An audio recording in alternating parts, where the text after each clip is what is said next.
تو کافی حد تک ہماری باہر کی دنیا یعنی جسمانی صحت جو ہے وہ بھی بہتر رہے گی. آپ دیکھیں مولانا حاضر امام نے ہیلتھ کے ساتھ بھی اس کو ریلیٹ کیا ہے, اور اچھی روحانی اور اچھی ذہنی صحت کے بغیر جسمانی اچھی صحت کبھی بھی ممکن نہیں ہے. اور صحت کوئی انسٹنٹلی ہونے والی چیز نہیں ہے. انسٹنٹ کافی بن جاتی, انسٹنٹ ہیلتھ جیسی کوئی چیز نہیں ہے, اوور نائٹ ہیلتھ جیسی کوئی چیز نہیں ہے. ہیلتھ کو آپ ڈیولپ کرتے ہیں, بچہ پیدا ہوتا ہے اس وقت سے, بلکہ بچہ پیدا نہیں ہوا اس سے پہلے سے ہم اس کی ہیلتھ کی کیئر کرتے ہیں, کھانے پینے کی اور ویکسینیشن اور ایکسرسائز اور ہر طرح کی چیزوں سے پروٹیکٹ کرتے ہیں, تب جا کے ہیلتھ ڈیولپ ہوتی ہے. اگر ہمارے فزیکل ہیلتھ کو اتنے سارے پہلو سے دھیان رکھنے کی ضرورت پڑتی ہے تو مینٹل ہیلتھ اور اسپرچول ہیلتھ کے لیے کیا وہ انسٹنٹلی آ جاتے ہیں؟ وہ خود بخود آسمان سے آ جائیں گے ہمارے پاس؟ نہیں. جو پرنسپلز ہمارے جسمانی صحت پہ لاگو پڑتے ہیں وہی پرنسپلز دیکھ بھال کی, خیال کی, ورزش کی, ہر چیز کی ہمارے اسپرچول اور ہمارے مینٹل صحت پر بھی لاگو پڑتی ہے, اور وہ بھی ہمارا اتنا ہی اٹینشن چاہتی ہے. تو ہمیں اس تینوں پہلوؤں کی طرف دھیان دینے کی ضرورت ہے. آگے مولا فرماتے ہیں پرٹیکولرلی مشکل آسان, کہ یہ آپ کے مشکلات کے آسان کرنے کی جانب بھی ایک بہت اہم قدم ہے. مشکل آسان کا مطلب یہ ہرگز نہیں ہے کہ زیرو مشکل, ہمارے سامنے کوئی تکلیف کوئی مشکلات نہیں ہوگی. مولا نے فرمایا ہماری تمام تر دعا و برکات کے باوجود دنیا سے مشکلات دور نہیں ہو سکتی ہیں, تو پھر بیت الخیال ہمارے مشکلات کو آسان کیسے کرتی ہیں؟ اگر ہمارے پاس مشکل کو برداشت کرنے کی ہمت اور حوصلہ اور کریج زیادہ ہے تو مشکل چھوٹی ہو جاتی ہے. اگر ہمارے پاس سہارا کم ہے, ہمت کم ہے, طاقت کم ہے تو مشکل بڑی نظر آتی ہے. یہ پیارا سا شعر آپ سنتے ہیں نا, یہ مت کہو خدا سے کہ میری مشکلیں بڑی ہیں, یہ مت کہو خدا سے کہ میری مشکلیں بڑی ہیں, یہ مشکلوں سے کہہ دو میرا خدا بڑا ہے. دیکھیے کتنا فرق پڑ جاتا ہے. ہم جب اپنے اندر جب ہم فکر میں ہوتے ہیں, وریز میں ہوتے ہیں, کیا ہوگا کیا ہوگا کیا ہوگا, وریز ہمیشہ ہم اپنے آپ سے بات کرتے ہیں. فکر میں, وریز میں ہم ہمیشہ اپنے آپ سے بات کرتے ہیں کہ ہمارے پاس اس مشکل کا کوئی حل نہیں ہے کہ ہمارا کیا ہوگا. مگر پریئر میں, عبادت میں ہم اس سے بات کرتے ہیں جس کے پاس اس کا راستہ ہے, جس کو معلوم ہے کہ اس کا حل کیا ہے, جس کو معلوم ہے کہ اس پرابلم کو سے نکلنے کا راستہ کیا ہے. تو وریز کو چھوڑیے, وریز اپنے آپ سے بات کرنا اور کہنا کوئی راستہ نہیں ہے, اس کو اس کے حوالے کیجئے جس کو معلوم ہے کہ اس مشکل سے ہم کیسے نکل سکتے ہیں. تو بیت الخیال مولا فرماتے ہیں آپ کو کریج عطا کرے گا, آپ کو ہمت عطا کرے گی, آپ کو طاقت عطا کرے گی کہ مشکل خواہ کتنی بھی بڑی ہو وہ آپ کو بہت چھوٹی نظر آئیں گی. اور بیت الخیال میں جو جتنے بھی ہڈن برکات ہے اس کا تو ہمیں پتہ ہی نہیں ہے کہ اس سے ہماری زندگی میں کتنی اور برکات ہمارے پاس آتی ہے. اور آخری جملہ اس کے اندر ہے, it should be a point of reference for all the important decisions you take, the challenges that you face. Point of reference. ایک سورس ہوتا ہے, بھئی یہ کتاب ہے, ہم میڈیکل سائنس میں یہ پوائنٹ آف ریفرنس ہے, یا فلان چیز ہے یہ پوائنٹ آف ریفرنس ہے, فلان ادارہ ہے پوائنٹ آف ریفرنس ہے. کوئی بھی پرابلم ہو اس کے پاس جا کے بات کرو, کوئی بھی پرابلم ہو ان سے کنسلٹ کرو, کوئی بھی پرابلم ہے سورس سے کنسلٹ کرو. دس از پوائنٹ آف ریفرنس. مولا فرماتے بیت الخیال تمہارا پوائنٹ آف ریفرنس. کن چیزوں میں؟ For all the important decisions you take. کوئی بھی اہم فیصلہ مجھے زندگی میں لینا ہے, زندگی کے تقریباً سارے فیصلے ہمارے مادی دنیا سے ریلیٹڈ ہوتے ہیں. مولا فرماتے ہیں ڈیسیشنز لینے سے پہلے ان کے ساتھ رابطے میں رہنا, پوائنٹ آف ریفرنس اس کے ساتھ کنسلٹ کرتے رہنا. لوگ بیت الخیال میں آپ کو کیا وزڈم مل رہا ہے, بھئی میں اب کام کرنا چاہتا ہوں, میں اس کے بارے میں آپ کو کل جواب دوں گا. رات کو میں ذرا جو پوائنٹ آف ریفرنس ہے اس سے کنسلٹ کر لوں.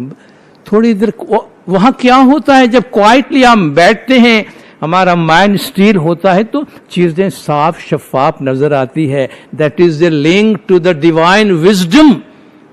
بیت الخیال میں ڈیوائن وزڈم جو آفاقی وزڈم ہے اس کے ساتھ ہم لنک میں ہوتے ہیں اور وہ ہمیں انسپائر کرتا ہے, یہ صحیح ہے, یہ صحیح ہے, یا یہ صحیح ہے. مولا نے فرمایا جو بھی اہم ڈیسیشنز آپ لائف میں لیتے ہیں اس کے لیے پوائنٹ آف ریفرنس بیت الخیال, اور the challenges that you face in your life, challenges کا مقابلہ کرنے کے لیے بھی اپنے پوائنٹ آف ریفرنس کو یاد کرنا. میں کیا کروں, کس طرح ہینڈل کروں, کس طرح نہیں کروں. آپ دیکھیں کہ ڈیوائن وزڈم کے ساتھ جب ہم کنیکٹڈ ہوتے ہیں تو ہمارے لیے بہت سے وزڈم کے راستے کھل جاتے ہیں اور ہمارے تمام کام جو ہے وہ آسان ہو جاتے ہیں. مولانا حضرت امام صلوات اللہ علیہ نے پاکستان کی جماعت میں ایک نیشنل لیڈرشپ میں ایک لیڈر کو اپوائنٹ کیا, اور اپوائنٹمنٹ کے بعد وہ مولا سے گزارش کرتے کہ یا مولا بہت بھاری بوجھ ہے, فرسٹ ٹائم مجھے ملا ہے, آپ دعا کیجئے گا, مجھے ڈر لگتا ہے اتنا بھاری بوجھ میں کس طرح اٹھا سکوں گا. مولا نے دعا سے اس کے ساتھ ایک جملہ فرمایا, سیک ہیلپ فرام یور عبادت. جماعت کی لیڈرشپ کے لیڈر کو مولا فرماتے ہیں جو ذمہ داری تم کو دی ہے ٹھیک سے کر سکو, اس کے لیے point of reference seek help in عبادت. یہ امام زمان کی گائیڈنس ہے, امام زمان کا فرمان ہے, اور بٹوین دا لائنز کیا میسج ہے ہم نے دیکھا. مولا اپنا کام کرتے ہیں, مولا نے سب کو قبول کیا ہے, دعا برکات دی ہے, ہدایات دی ہے, لیکن مولا نے فرمایا ہم گھوڑے کو پانی تک لے جا سکتے ہیں, ہم گھوڑے کو پانی تک لے جا سکتے ہیں, گھوڑے کو پانی پینے پر مجبور نہیں کر سکتے. تو جو چیزیں ہیں ہمارے سامنے ہیں, اب ہمیں ہمارے لائف کو کس طریقے سے بنانا ہے, ہماری پرائرٹیز کو کس طرح سیٹ کرنا ہے, اس کا فیصلہ ہمارے اپنے ہاتھ میں ہے کہ ہم اپنی زندگی کی کوالٹی کو کس طریقے سے اور کن پہلوؤں میں بہتر سے بہتر بنا سکتے ہیں. خدا میں نور مولانا شاہ کریم الحسین حاضر امام ہم سب کو روحانیت کے راستے میں بھرپور رکھے, مولا گنج جماعت کے تمام گناہ معاف کرے, سب کی نیک امیدیں پوری کرے, ایمان دیدان نصیب کرے. صلوات پڑھے دیندار, اللہم صلی علی محمد و آل محمد.